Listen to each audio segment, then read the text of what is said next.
Hello বন্ধুরা, কেন আমাদের বাড়িতে হঠাৎ করে এত মিষ্টি আর লুচি বানানো হলো, ভিডিওটা সম্পূর্ণ দেখতে থাকো তাহলেই বলছি। হাই এভরিওয়ান, কেমন আছো সবাই? তো আজকে আর ভিডিওটা না সকাল থেকে শুরু করা হয়নি, এখন ঘড়িতে ওই 10টা মতো বাজে। এখন থেকেই না ভিডিওটা শুরু করছি। তোমরা এইটুকু ভিডিও দেখে নিশ্চয়ই একটু বুঝতে পেরে গেছো যে আজকে ছাদ ঢালাই দেওয়া হবে, সেই জন্য আগে পুজো করে নেওয়া হচ্ছে।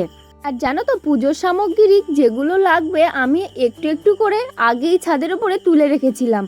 আসলে আজকে যে পরিমাণে রোদ আর গরম পড়েছে, 1 মিনিট সময়ও ছাদের উপরে ঠিকঠাক করে দাঁড়ানোই যাচ্ছে না। আর আমার ঠাকুরদা না এখানে পুজোর জন্য সবকিছু জিনিসপত্র গুছিয়ে নিচ্ছে। আজকের ওয়েদারটা শুধু দেখো, মেঘলা তো করে আছেই, তার মধ্যে একটা গাছের পাতাও একটুও নড়ছে না। এরকম মেঘলা ওয়েদার, তারপরে রোদ, আর তার মধ্যে গরম, সব মিলিয়ে মিশিয়ে একদম বিশ্রী অবস্থা।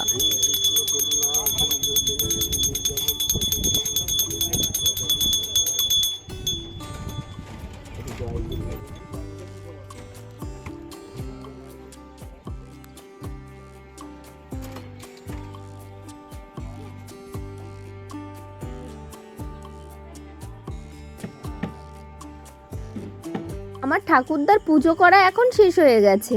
এখন ওই যে ঢালাইয়ের মশলা প্রথমে দিতে হয় না পুজোর সঙ্গে, সেই জন্য পুজোর পরেই না ঢালাইয়ের মশলা রেডি করা হয়েছে। এবার এই ঢালাইয়ের মশলাটা এক কোণেতে দেওয়া হবে যেখানে পুজোটা করা হয়েছে। আসলে আমাদের তো কখনো এরকম ঘর বাড়ি বাঁধা হয়নি, আর কি নিয়মকানুন থাকে সেটাও আমাদের জানা ছিল না। তো সবাই বলল গামছার দক্ষিণা দিয়ে, মিস্ত্রির হাতে গামছার দক্ষিণাটা দিয়ে তারপরেই ঢালাইয়ের প্রথম মশলাটা ফেলতে হয়, সেই জন্য দাদু মামার হাতে দিয়ে দিল।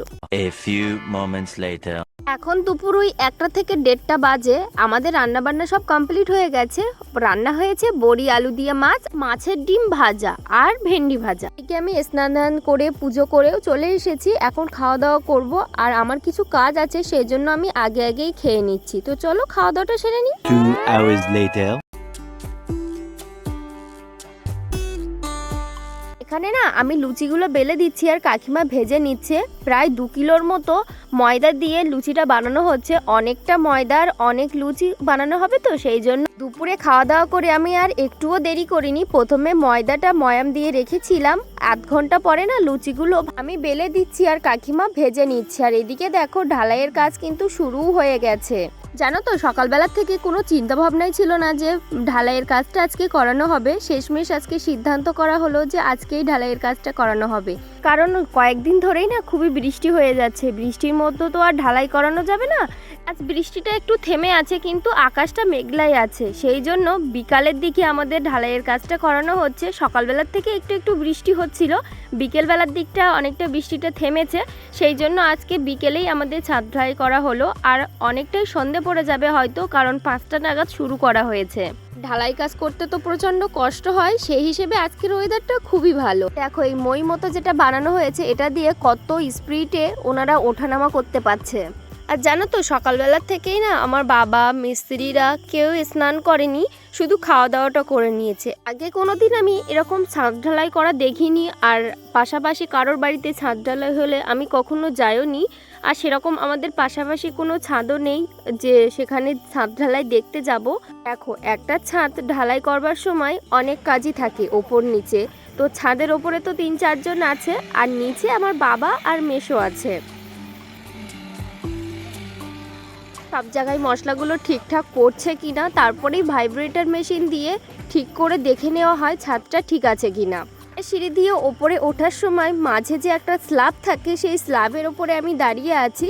আর দেখো চারিদিকে দেখছিলাম যে কিভাবে কি ছাদ ঢালাই করা হয়, কেননা আমার সেরকম তো কোনো অভিজ্ঞতা নেই, সেই জন্য। জানো তো, ঢালাইয়ের কাজ শেষ করতেই না অনেকটাই সন্ধে নেমে এসেছিল, ওই 7:30 বেজে গেছিল।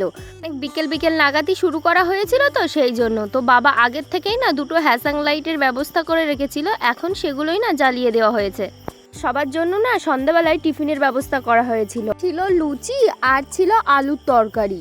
আলু আর ডাল দিয়ে তরকারিটা একদম হালকা করেই বানিয়েছি। এইগুলো সব আমি বিকেল বিকেল নাগাদই বানিয়ে রেখেছিলাম আর সবাই আমাকে হেল্পও করেছিল। আর সঙ্গে ছিল 2 রকমের মিষ্টি, রসগোল্লা আর বোঁদে।